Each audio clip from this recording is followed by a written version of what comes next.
They all laughed when they thought I couldn't hear, but I did. Every word, every snort behind those champagne flutes, every whisper wrapped in venom. I stared at the place card in front of me. White, pristine, expensive, in black serif print, IDIOT followed by a long string of TS and then RRASH. Not a joke, not a typo. My wife glanced at it, covered her smirk with a sip of wine, and leaned into her boss, Cassandra, with a gleam in her eye like they were in on the same cruel joke. That moment split my world in two. Before that night, I was the supportive husband, the quiet investor, the man behind the curtain funding her rise. After, I became something else, something colder, sharper, the version of me they never saw coming. We had been married 8 years. I met her when she was pouring drinks at a rooftop lounge downtown. Ambitious, hungry.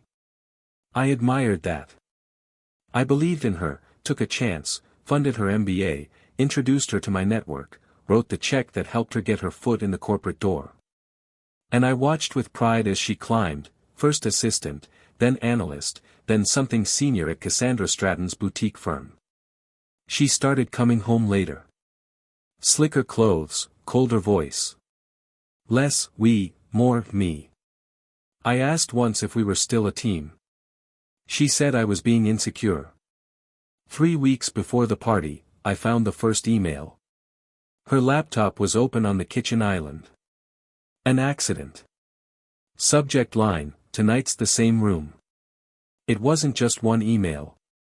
There were dozens, photos, 2 dinners, hotel receipts, group chats with her coworkers calling me Mr. Doormat, jokes about how Cassandra loved watching her girls play with weak men, how they dared each other to see who could humiliate their partner best. I scrolled until my eyes burned, and I didn't scream. I didn't cry. I just closed the laptop and went upstairs to kiss her goodnight. That's when the plan began.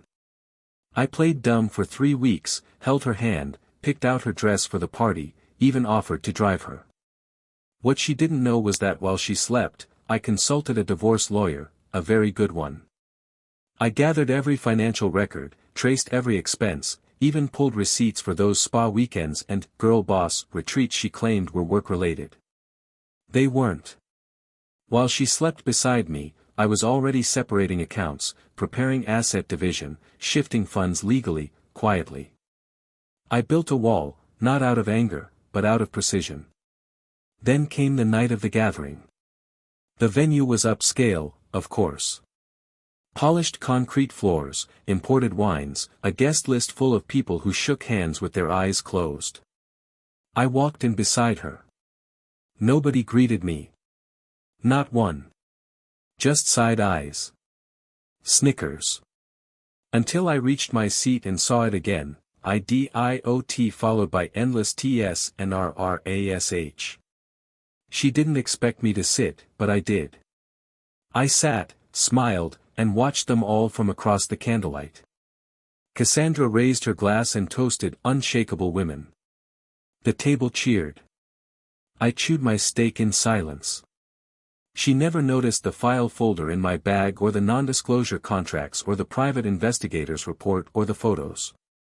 She didn't notice the USB drive I slipped into the jacket pocket of her firm's legal counsel on the way to the bar. But she noticed when I stood up to leave.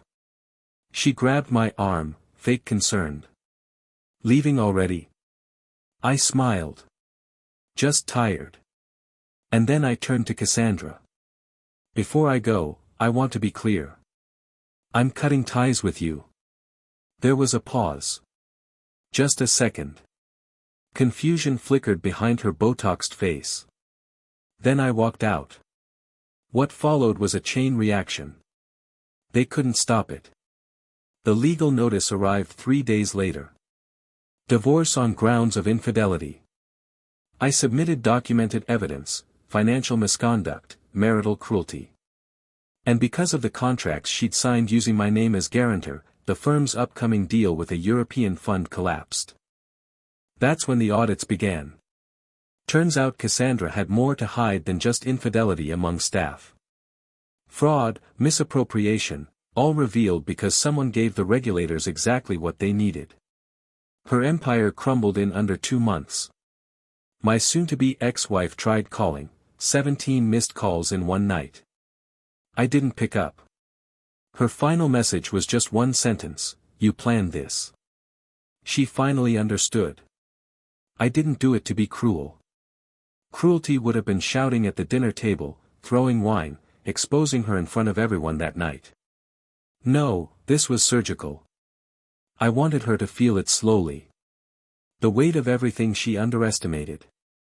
The husband she mocked.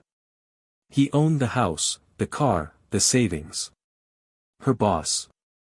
Under federal investigation. Every girl boss who laughed at me that night. Some are unemployed. Some are being sued. Some are suddenly very quiet online. I remember the smell of that venue, linen napkins, sea base, citrus-scented hand soap in the bathroom. But mostly I remember the silence as I turned my back on them. How it stretched, awkward, confused, then uneasy. They weren't sure what I meant. Now they do. I live differently now. Clean apartment, quiet mornings, no fake smiles. I'm not angry, not bitter. I don't need to be. I have peace, and they have the wreckage. And every time I pass a place card at a restaurant, I smile because I know what they forgot. Even the quiet one, even the so-called idiot trash, can burn empires down without raising his voice.